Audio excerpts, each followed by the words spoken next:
Mu kiganiro cy'isaha irenga bagiranye mu buryo bwa video, abategetsi b'Uburusiya n'Ubushinwa barahiriye yuko bagiye gushyira umubano w'ibihugu byabo ku rundi rwego. Ikiganiro cyabo cyumvikanyemo amagambo y'ubushuti cyane, ubundi adakunze kugaragara mu bategetsi b'ibihugu bitandukanye, ariko noneho bashimangira yuko mbere na mbere umubano wabo ushinga imizi mu kubahana no guhuza intego. Bwana Xi yashimangiye yuko ari ingenzi cyane ko hasigasirwa systeme y'imibereho y'isi ishingiye ku mahame remezo y'umuryango w'abibumbye, hakarindwa intsinzi yagezweho mu ntambara ya kabiri y'isi, ndetse Uburusiya n'Ubushinwa bikarengera uburenganzira bwabyo nk'ibihugu binyamuryango bihoraho mu kanama ka Loni gashinzwe umutekano.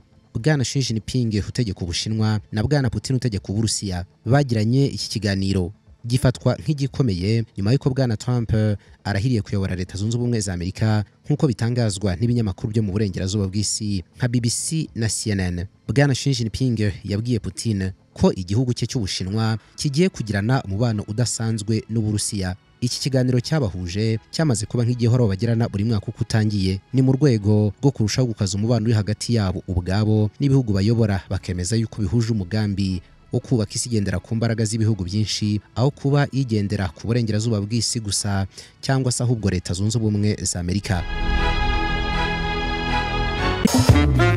Nyuma yo gukoresha imbaraga nyinshi ukagera ku nzu y'inzozi zawe wifuzaga, harabura ikintu cy'ingenzi. Icyo kintu ni ibikoresho byo mu nzu, furnitures, intebe zo muri salo, salle à manger, ibitanda n'amatera zabyo, utubati two mu byumba, intebe za jardin n'iza balcon, yewe n'ibikoresho byo mu biro. Ikibazo nuko bakubwiye yuko bitaboneka hanga muri Afrika. Nibyo ntabwo bakubeshye, ariko harabiyemeje kubikuzanira kuri salo iwawe utavuye mu rugo. Ibikoresho byose byo mu nzu bya original nza ahantu wabikura ku bwinshi ni muri Golden Furniture, iduka rutura mu rubavu rw'inyubako yo kwa Rubangura mu mujyi rwagati, munsi y'ahazwi nko ku gicupa cya Coca-Cola. Ikirenze kuri ibyo, ibiciro bya Golden Furniture ni ikiranguzo, kandi aho waba uri hose muri Kigali baragutwaza ku buntu. Duhamagare ku murongo utishyurwa 1514 cyangwa 0788 200 507. Kurushaho kubana cyane n'ubushuti hagati y'Ubushinwa n'Uburusiya byakajije umurego nyuma y'uko Uburusiya butangije intambara muri Ukraine.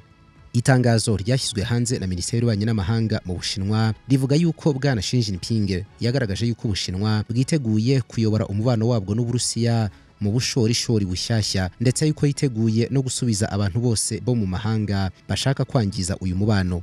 Iri tangazo rivuga yuko Bwana Xi Jinping ngo yabwiye Putin ati ibihugu byacu bigomba gukaza imikoranire mu nzego z'ingenzi, cyane cyane hakaba ubufatanye mu bikorwa aho kuba mu magambo. Buri kimwe kigomba gushyigikira ikindi.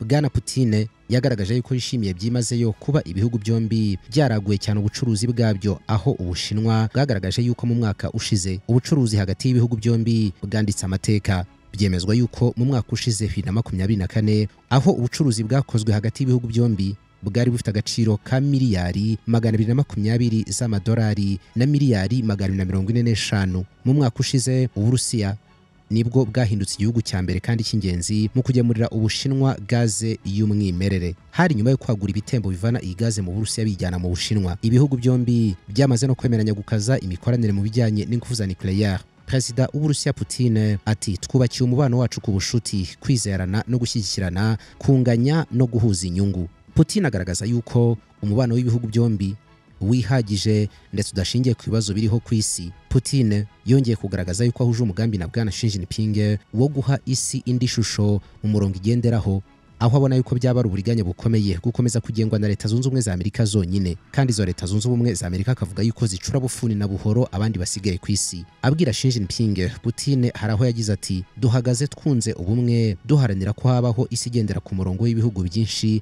ndetse no gukora ku buryo umutekano wa Eurasia n'isi yose muri rusange bitavogerwa. Bwana Putin yakomeje avuga yuko Beijing hamwe na Moscow byiyemeje guhuza imbaraga mu guharanira gushyira ituze ku isi. Kuvugana kwa Putin na Xi Jinping kwabayeho hashize igihe gito ya Perezida Donald Trump asubiye ku butegetsi muri Leta Zunze Ubumwe za Amerika. CNN ivuga yuko iyaba Ubushinwa ndetse n'Uburusiya bakurikiraniye hafi ukugaruka kwa Trump ku butegetsi. Abategetsi bombi bagaragaje yuko bafite icyizere ku mubano w'ibihugu byabo na Leta Zunze Ubumwe za Amerika ushobora kuzahuka kuri ubu butegetsi bushyashya bwa Trump. Bwana Trump niwe wagaragaje yuko afite ubushake bwo guhura no kugirana ibiganiro n'aba bategetsi bombi. ntabwo haramenyekana neza uburyo azabanira aba bategetsi babiri bayoboye ibihugu by'ibihangange ku ruhando mpuzamahanga, ndetse bigaragara nk'ibishaka kugabanya ijambo rya Leta Zunze Ubumwe za Amerika mu mitegekere y'isi. Hari ibinyamakuru byanditse yuko bwana Xi Jinping na Trump bagiranye ibiganiro byabo bwite mbere gato yuko Trump arahira kuba perezida wa Amerika. Ibyo biganiro bagiranye ngo byakomoje ku ngingo zitandukanye kandi zikomeye zirimo n'intambara yo muri Ukraine. Mu kiganiro cye na bwana Putin, Xi Jinping yabwiye Putin kuri iki kiganiro bagiranye na Trump nk'uko umujyanama wa Kremlin bwana Yuri Ushakov yabitangaje. Uyu mujyanama muri Kremlin yongeyeho ku kiganiro cya Putin na Xi Jinping ntaho gihuriye n'ibyo kurera kwa bwana Trump, ahubwo ngo ni ikiganiro gisanzwe cyaremejwe ko abategetsi bombi bakorana buri uko umwaka utangiye. Nk'uko ibiro ntaramakuru byo mu Burusiya TASS bibitangaza, Yuri Ushakov yaragize ati ibijyanye n'umubano w'ibihugu byombi na Leta Zunze Ubumwe za Amerika nabyo byagarutsweho. Abategetsi bombi bavuze ku biganiro bashobora kugirana n'ubutegetsi bwa Leta Zunze Ubumwe za Amerika mu bijyanye n'iterambere. Haba se hagiye kubaho inyabutatu mu bya diplomasi, ikibazo gikomeye. Bwana Trump yumvikanye we ubwe ku giti cye avuga ko yemera aba bategetsi babiri, ni ukuvuga Putin na Xi Jinping. Gusa ariko nanone yarongeye avuga yuko ashaka yuko buri wese agomba kwemera kugira ibintu ahara kugira ngo umubano wabo n'Abanyamerika ukunde. By'umwihariko ku Bushinwa, yavuze yuko bagomba kugira uruhare rukomeye cyane mu gufatanya na Leta Zunze Ubumwe za Amerika mu gushyira iherezo ku bikorwa bidasanzwe bya gisirikare by'Uburusiya muri Ukraine. Ku munsi wo kuwa kabiri, bwana Trump yarongeye noneho yumvikana avuga yuko ashobora gushyiriraho Uburusiya ibihano by'inyongera igihe cyose bwana Putin yananirwa kuza ku meza y'ibiganiro ngo barangize intambara iri muri Ukraine. Yaravuze ati turi kuvugana na Perezida Volodymyr Zelensky wa Ukraine vuba aha ngaha, kandi turavugana na bwana Putin, ubundi tuzarebe uko ibintu bizamera cyangwa se uko ibintu bishobora kugenda. Bwana Trump yumvikanye kenshi anenga ubutegetsi bwa Biden kubera yuko buha inkunga ya gisirikare Ukraine mu ntambara irimo. Mu kiganiro n'abanyamakuru ku munsi wo kuwa kabiri, yanze guhakana cyangwa se kwemera niba ubutegetsi bwe buzoherereza Ukraine izindi ntwaro. Yaragize ati okay, ibyo tuzabirebaho.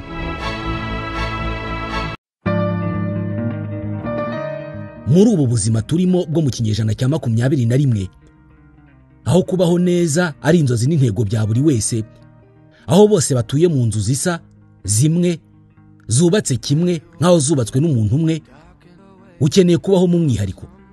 Ukeneye inzu yubakanye itandukaniro mu bwiza no mu gukomera.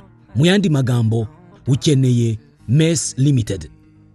Turi kompanyi impuguke mu gushushanya cyangwa se gukora imbata z'inzu, kuzubaka, gutunganya imbere mu nzu zo guturamo n'izo gukoreramo, finissage n'ibindi byose bigendana n'ubwubatsi. Byose tubikora vuba kandi mu bwiza bwinshi cyane. Twubaka inzu nziza haba mu mujyi wa Kigali n'ahandi hose mu gihugu. Kubera ko intego yacu ari ubunyangamugayo, hari abantu benshi twubakira badahari, baba batuye mu mahanga cyangwa se kure mu turere. Akazi ka Mess Limited ni ukubaka inzu yishimirwa n'uyituyemo, kandi ubwo bwiza no gukomera kwayo ikazabigumana kugera mu gisekuru gikurikiyeho. Wowe utubwira igitekerezo cy'inzu wifuza, tukagufasha kuyishushanya no kuyubaka. Igitekerezo cyawe tugiye isura ikunogeye. Mess Limited ikorera mu mujyi wa Kigali ku Muhima mu nyubako ya Akagera Business Group, ni munsi ya Banque Populaire iruhande rwa Vision Fund. Dukorera muri floor ya 2. Duhamagare kuri 07 27 73 0860 cyangwa usura urubuga rwacu rwa internet wa@mess.rawa. Wowe uratubwira inzu urota, ubundi tuyubake. I'm not a coward.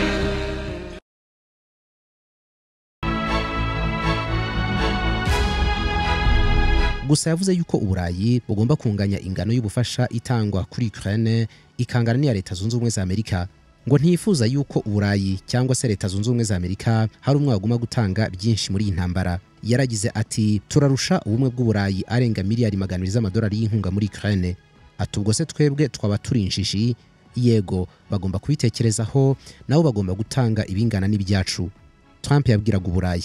Bwana Trump kandi yagaragaje yuko afite icyizere ko bwana Xi Jinping w'Ubushinwa ashobora gukoresha uburyo bwe mu gufasha kurangiza aya makimbirane agiye kumara imyaka 3.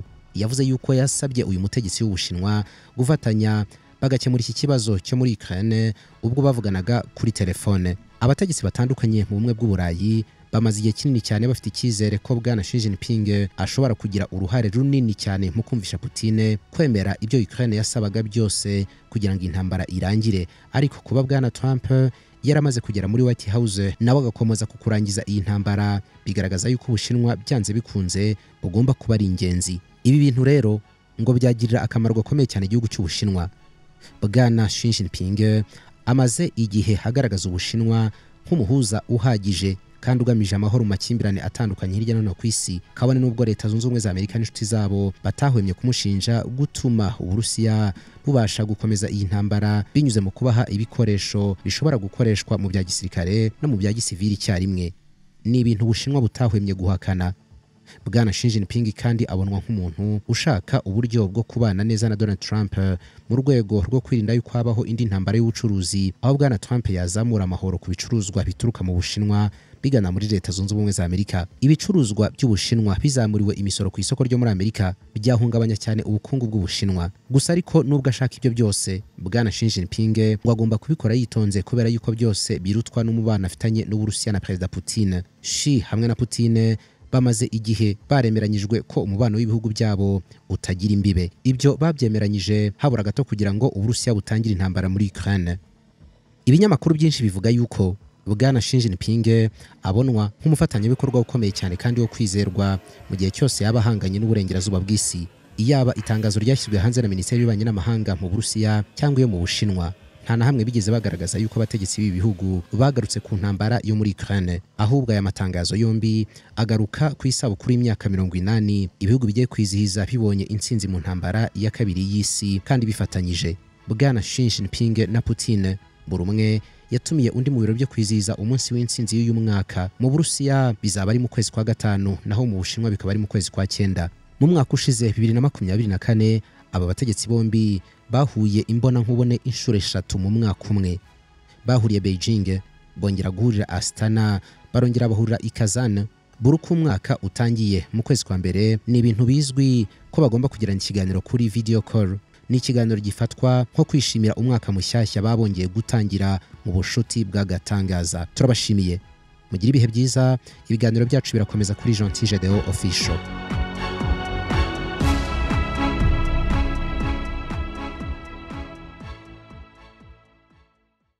Ibintu by'ibihombo usa naho umaze kubimenyera.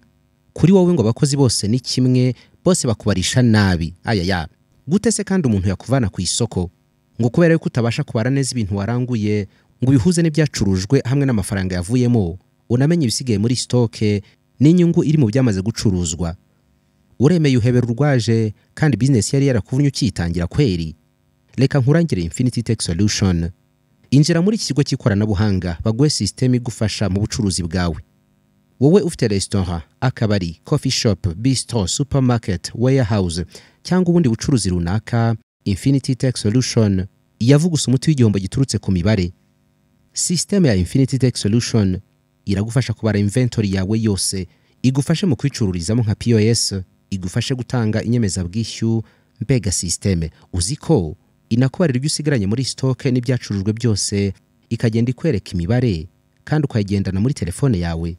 Hari na system baguhangitse mbere, ariko ubu ngubu ntabwo zishobora gukemura ikibazo ufite cyo kubara cyangwa kumenya stock yawe ukuntu ihagaze.